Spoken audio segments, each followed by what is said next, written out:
شوف نفسك. هل انت حقيقي مرتاح مع نفسك النهاردة؟ هل بتدي لنفسك نفس الحب اللي بتديه للناس التانية؟ خد نفس عميق، لأن اللي هنتكلم عليه دلوقتي ممكن يغير طريقة تعاملك مع نفسك.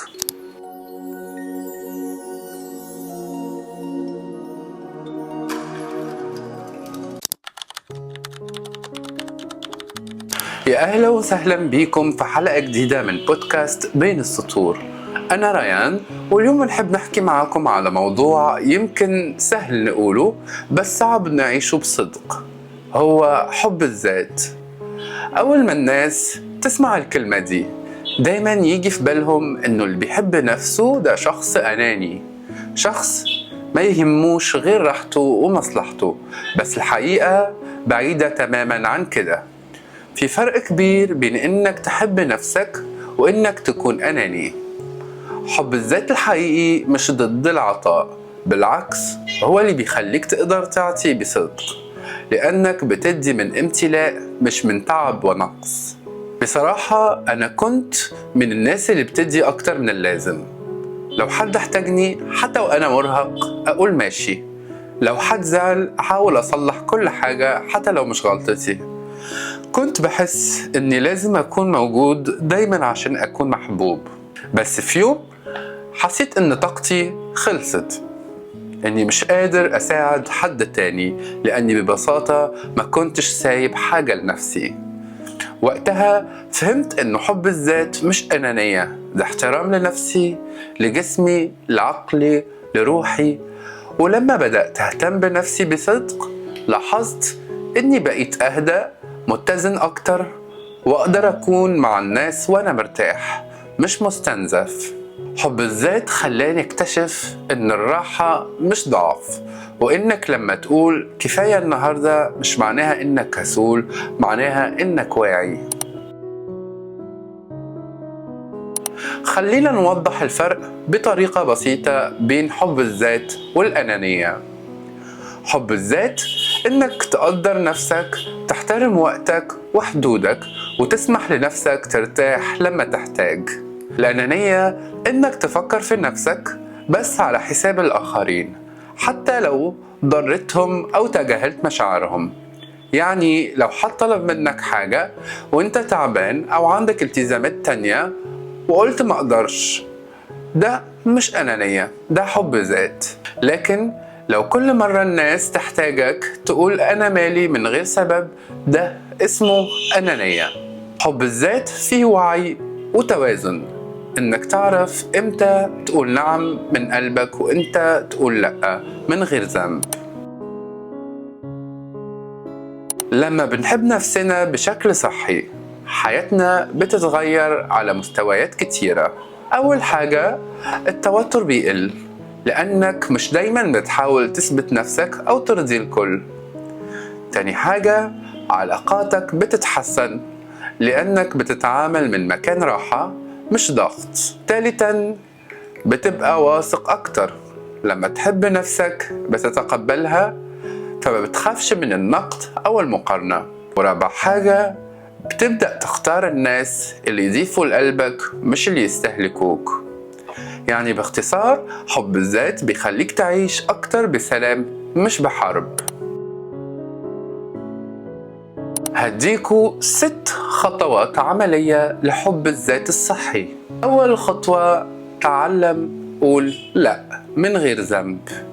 كلمة لأ مش رفض، هي أحيانا حماية. لما تكون مرهق أو محتاج وقت لنفسك من حقك تعتذر.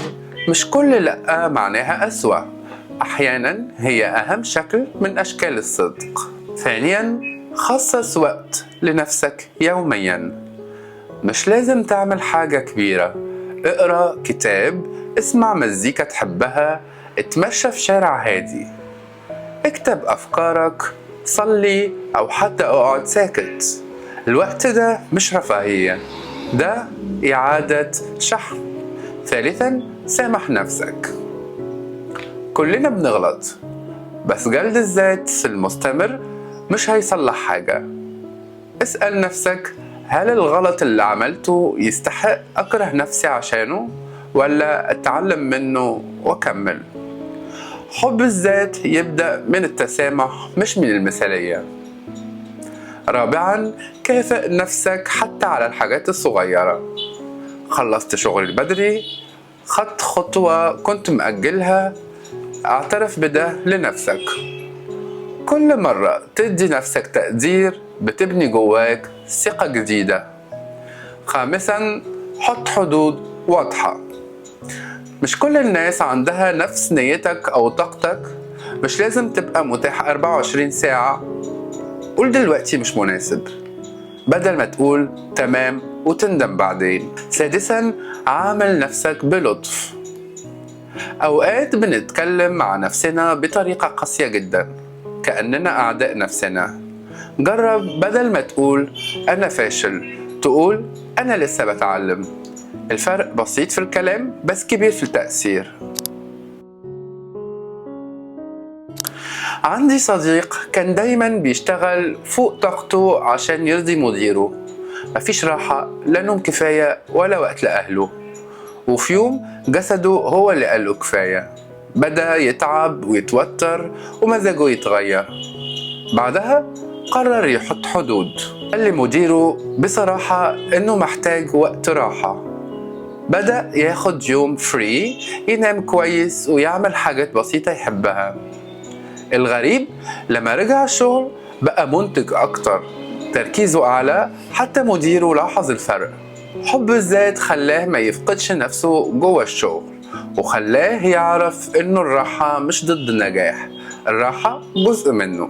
هديكوا الإشارات اللي هتقولك إنك محتاج تبدأ تحب نفسك أكتر.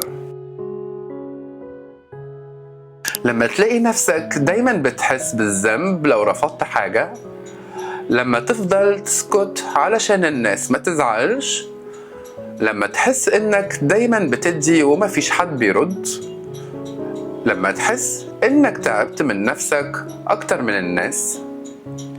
لو حسيت بالحاجات دي أعرف إنه الوقت جه عشان ترجع لنفسك.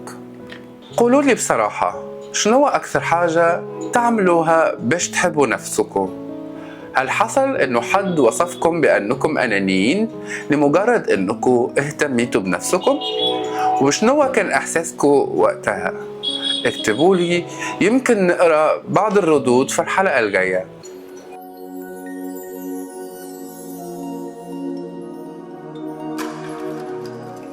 حب الذات مش رفاهية، هو الأساس لأي علاقة صحية مع نفسك أو مع غيرك.